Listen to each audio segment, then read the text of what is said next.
I wanted to make a quick video to show you this really cool app that I found out about. It's a Google app that you can use to translate. This is very helpful when forms or papers come home from school and you may not understand everything on the paper. So I'm going to show you how to use this app.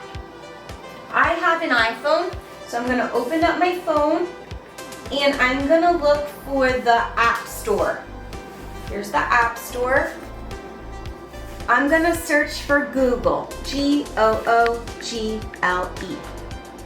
search.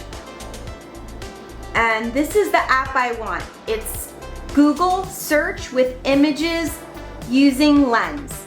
So yours will say get. You're going to click the button that says get and it will start downloading the app. Okay, once it's downloaded, you're gonna click open. I don't want update, so I'm gonna say no.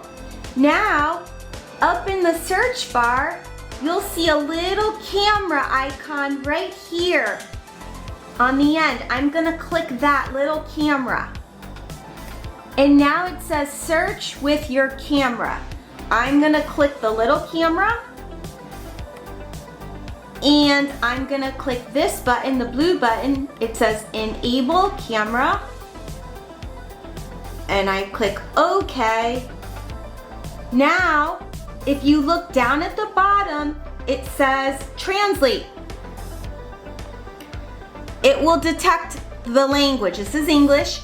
And I'm gonna change it to Arabic. You can change it to lots of different languages. So I'm gonna switch to Arabic. So this is a form. It's a picture day form. A lot of kids get their picture taken at school.